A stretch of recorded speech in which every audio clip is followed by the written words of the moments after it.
Hey, what's up guys? I'm Rick at Techspin, and we're here to see what new stuff is worth your money. Up on the plate today is a SteelSeries Arctis 3 headset. When I bought the HTC Vive at the Taipei Game Show, the booth threw them in for free. Lucky me. Meaning this review is possible by the freebie agreement between HTC and SteelSeries, so thanks for the gear. Let's see if the Arctis 3 headset bunts it or hits it out the park.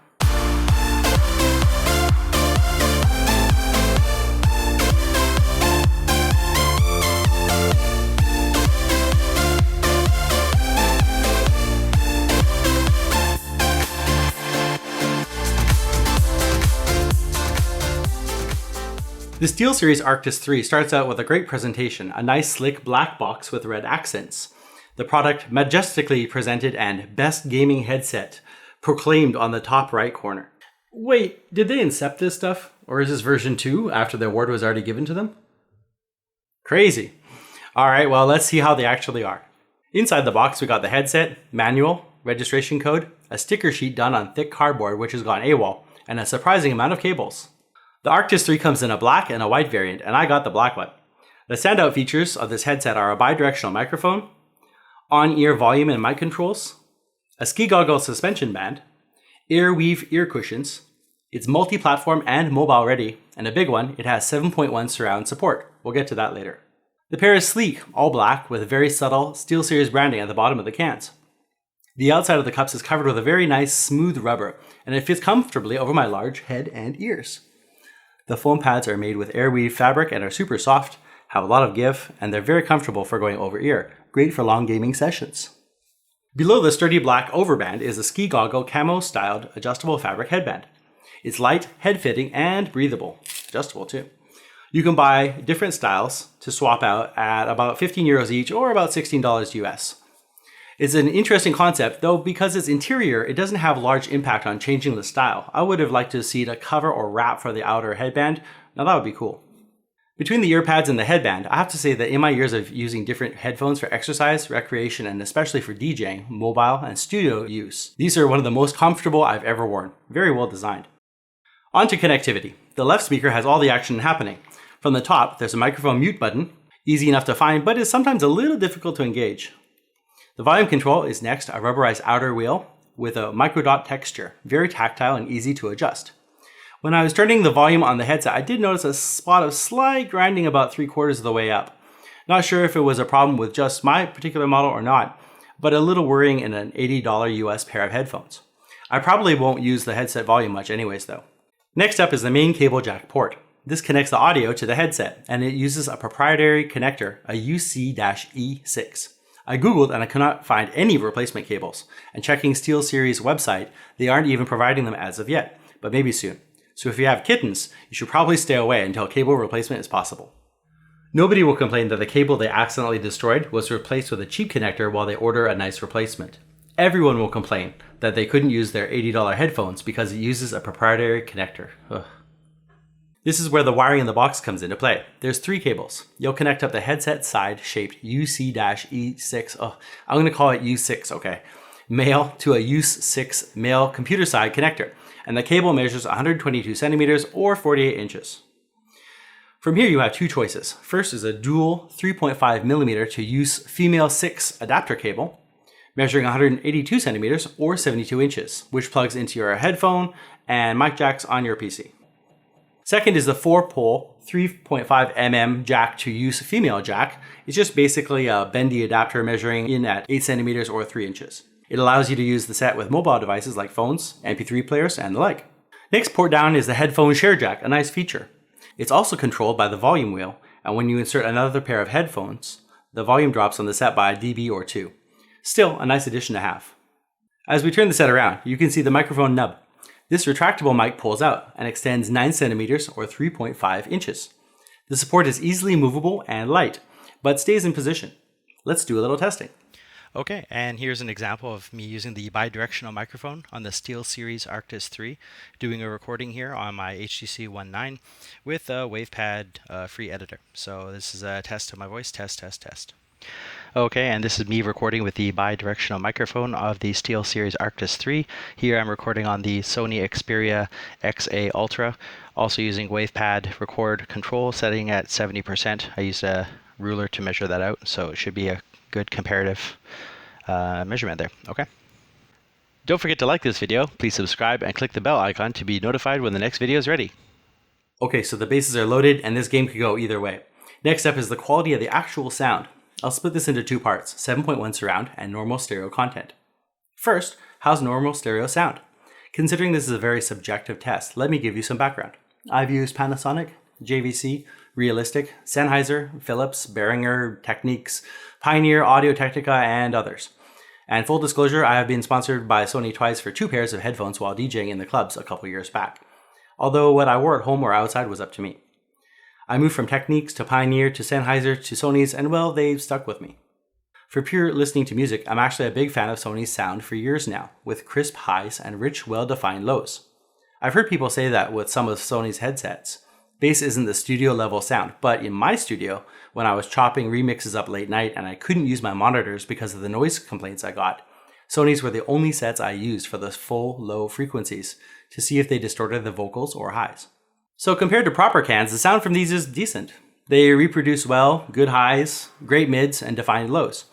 They're a bit quieter than I'm used to though, about minus 6 dBs for my Sony MDR V55s, which I'll be using as a straight comparison. They price out at Amazon for $45 to $50.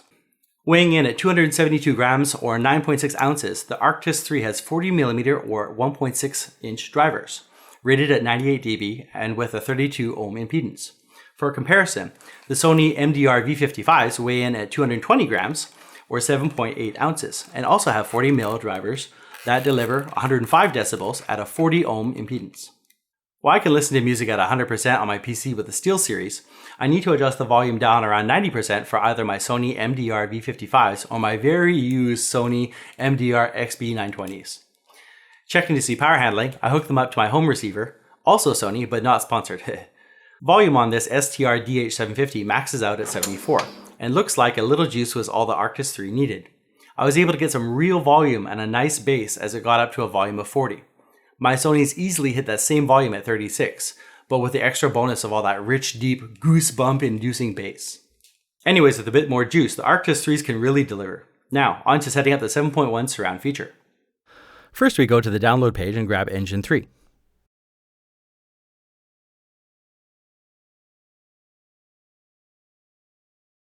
Then, wait as it installs. Done. Okay, launch it. The Arctis 3 connects with an audio jack only, so now get rid of the annoying pop-up. Clicking on the audio jack brings up a browser window. Unfortunately, you must register in order to get 7.1 surround to work. So here, I'm going to sign up.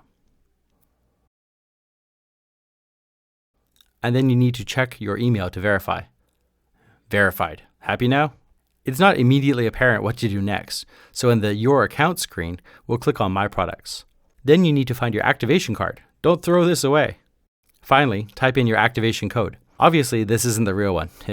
Submit, and it says it's registered on the right of the screen. Next, back in Engine 3, click on the person icon top right. Log in with your details here. Submit, and then it downloads a bit more. Took about 35 seconds here. Finished. Okay, so I went through it. I played Witcher 3 and Shadow of Mordor for several hours each game. I'm going to try and make this as unbiased as I can because I really, really love surround systems, and I have 3 of them in my house. 2 of them being Logitech systems and 1 with my Sony head receiver there. So what I found is the environmental effects in Witcher 3, it was a decent experience. You could hear some stuff kind of in the background. Shadow of Mordor was my real test game because you could really hear orcs screaming after you, like, come here, get over here. And, you could very definitely tell exactly where that voice was coming from. I didn't have that kind of experience with the SteelSeries Arctis 3. I think it's got to do with the fact that the Arctis 3 uses a spatialization effect to create the different speakers in the different locations. And it's good if there's only that one sound playing. You can really kind of tell it's supposed to be behind you or supposed to be on your back right or something like that. But with the Arctis 3, it seemed just washed out with the other sounds coming out of the speaker. And, the spatialization has to be very precise in order to create that effect. And with the, music playing and the sword swinging and other things happening, I couldn't really tell what was in the background. The key point for me was when I used the DTS setup as a demonstration video, and it's with Judge Dredd, and it has 7.1 discrete channels, and it plays each sound individually. With that test, I could definitely tell that there was some spatialization, and I could kind of hear it was behind me or in the back of my head like this. So I was trying to shout, yeah, I mean, thinking about this. Overall, I was happy that there was an extra effect, but it didn't sound similar to a normal, properly set up surround sound system. So if you're looking for that kind of experience, I would just go ahead and buy a surround sound system instead. If you don't have the space for that, or maybe the cash for that, then buying the Arctis 3, yeah, it'll give you a bit more of a richer sound, and it kind of fills out the audio sphere as it was, but you're not going to have the same experience. So let's just get that out of the way. I did have fun. I enjoyed Shadow of Mordor thoroughly. I was playing it for like 4 hours and just slaying orcs left, right, and center. It's my second time playing, so actually I went deathless for like 2 hours, which is kind of impressed myself. But I had a great time doing it and using the headphones. I found the volume was a good, reasonable volume. Although, as I said, it's a little lower than my Sony's, which I do kind of prefer for gaming. But it was a great experience. So yeah, that's kind of my wrap on that. You can definitely check out the DTS setup Judge Dredd. I believe there's a free link. I'll put that down below and check that out. And that kind of brings us to our conclusion. So I guess what I'm saying is the SteelSeries Arctis 3 are excellent PC and gaming headphones. And if you happen to have a way to boost headphone output a bit, you'll really get the most out of them. For most people using these mobile for both listening to music and the occasional voice call, they're a great all-around pair, and the retractable mic is an awesome feature. Should you buy it? As a complete package, these headphones are a really great deal. Sturdy, well-built, and with a great mic. The SteelSeries Arctis 3 hits a 9 on the meter. At $80, they have the same drivers as the RGB Arctis 5 USB headset at $100, and the same as the DTS wireless Arctis 7 at $150. It's a real steal at this price for the same quality. I'm also giving this a Techspin Gold Award for its excellent features and quality. Me personally, I'll be using this from now on to make voice calls on my phone and PC around home, especially as the mic beats any solution I own. And no chance of ear damage as they're a little on the quiet side, but for most, I think they'll be perfect. Home run that thumbs up button if you liked it, or thumbs down to boo the Empire. Boo. If you want to see more videos like this, then please subscribe for new content and click that bell icon to get notified when I put up a new video. I always read the comments, so if you have a question or if I missed something, please tell me down below. And let me know what you'd like to see next. Thank you very much for watching, and see you all again soon. Bye for now.